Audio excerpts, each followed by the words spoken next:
ಜನರಿಗೆ ಅಥವಾ ಕತ್ತಿ ಕುಟುಂಬಕ್ಕೆ ಬೇಕು ಅನಿವಾರ್ಯವಾದಂಥದ್ದು.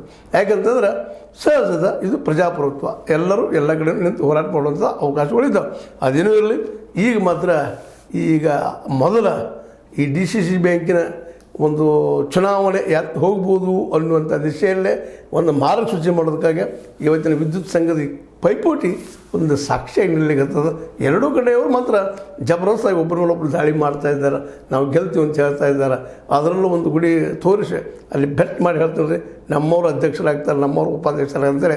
ಬಾಲಚಂದ್ರ ಜಾರಕಿಹೊಳಿ ಹೇಳಿ ಹೋಗೋದು ನಡೆಸೋಷ್ಟಿಲ್ಲ. ಅದ್ರ ಬೆಲ್ಲ ಬಂದ ಇವರು ನಾವು ಹೊರಗಿನವ್ರು ಬರೋದು ಬೇಕಾದ್ರೆ ನಾವೆಲ್ಲ ಒಂದಾಗಿ ಮಾಡೋಣ ಅಂತನ್ನುವಂಥ ಅಲ್ಲೇ ಗೋಕಾಕದ ಒಂದು ನಮ್ಮ ಹುಕ್ಕೇರಿಯ ಅಸ್ಮಿತೆಯನ್ನು ಅಲ್ಲಿ ಜನರಲ್ಲಿ ಬಿತ್ತ ಹುಕ್ಕೇರಿ ನೀವು ಉಳಿಸ್ಕೊಳ್ರಿ, ಯಾರು ಬೇರೆ ಕೊಡಬೇಡ ಅನ್ನುವಂಥ ಮೆಸೇಜ್ ಕೊಡುವಂಥ ಪ್ರಯತ್ನವನ್ನು ನಿಖಿಲ್ ನಮ್ಮ ಕತ್ತಿಯವರು ಜೊತೆಗೆ ವಿನಯಗೌಡ ಪಾಟೀಲರು ಇನ್ನುಳಿದವರು ಮತ್ತು ಇನ್ನೊಂದು ಮಾತು ಇಲ್ಲಿ ಬಂತು ಚರ್ಚೆಯಲ್ಲಿ ಅಲ್ಲಿ ಹಿರಿಯರು ಕುಡಿತಾರೆ ನಿಲ್ಲಿಸೋಷ್ಟಲ್ಲಿ ಹಿರಿಯರು ಕುಡಿದಂಥವ್ರು ನೀವು ಜಗಾಡಿ ಮೂರನೇದ್ರ ಅನುಕೂಲ ಮಾಡಿರಿ ಅಂತನೋ ವಾದ ಮಾಡಿದರು.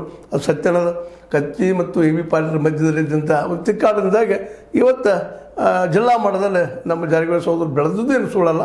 ಅದಕ್ಕೆ ನೀವಿಬ್ಬರು ಒಂದಾಗಿದ್ದರೆ ಇವತ್ತು ಈ ಪರಿಸ್ಥಿತಿ ಬರ್ತಿರಲಿಲ್ಲ ಅನ್ನುವಂಥದ್ದು ಅವರ ಮುಖದ ಮುಂದನ, ಅದು ನಿಖಿಲ್ ಕತ್ತಿ ಮತ್ತು ವಿನಯಗೌಡ ಪಾಟೀಲ್ ಮುಂದನ ಹಿರಿಯರು ಹೇಳಿದಿಂದ ಗಮನಿಸಿದಾಗ ಒಕ್ಕಟ್ಟಿನಲ್ಲಿ ಬಲ ಇದೆ ಅನ್ನೋದು ತೋರಿಸ್ತದೆ. ಆ ದಿಶೆಯಲ್ಲಿ ನಾವು ಜಾರಕಿಹೊಳಿ ಕುಟುಂಬದವ್ರನ್ನ ಮೆಚ್ಚಬೇಕಾಗ್ತದೆ. ಯಾಕಂದ್ರೆ ಅವ್ರ 5 ಜನರಲ್ಲೇ ಒಕ್ಕಟ್ಟದ ಮತ್ತು ಹೊಂದಾಣಿಕೆ ಅದ. ಯಾವ ರೀತಿಯಾಗಿ ನಾವು ರಾಜಕೀಯ ಮಾಡಬೇಕು ಅನ್ನುವಂಥದ್ದನ್ನು ಅದನ್ನು ಕಲಿಬೇಕಾಗಿದ್ದು ಎಲ್ಲರೂ ಅವ್ರಿಗೆ ಬಿಟ್ಟಂಥದ್ದು.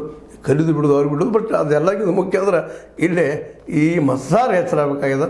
ಯಾರು ಎಷ್ಟು ನಮ್ಮ ಪರವಾಗಿ ಕೆಲಸ ಮಾಡಬಲ್ಲರು ಅನ್ನೋ ದಿಶೆಯಲ್ಲಿ ಯೋಚನೆ ಮಾಡಿ ಮತ ಹಾಕಿದ್ರೆ ಯೋಗ್ಯ ಅಂತ ಹೇಳ್ತಾ, ಇದು ನಿಮಗೆ ಲೈಕ್ ಆಗಿರ್ಬೋದು. ಲೈಕ್ ಮಾಡಿ, ಶೇರ್ ಮಾಡಿ, ಕಾಮೆಂಟ್ ಮಾಡಿ, ಜೊತೆಗೆ ಸಬ್ಸ್ಕ್ರೈಬ್ ಮಾಡಿರಿ. H16 ನ್ಯೂಸ್ ಅರ್ಥ ಥರ ಇದು ಸತ್ಯಕ್ಕಾಗಿ ನೋಡಿ ವಂದನೆಗಳು.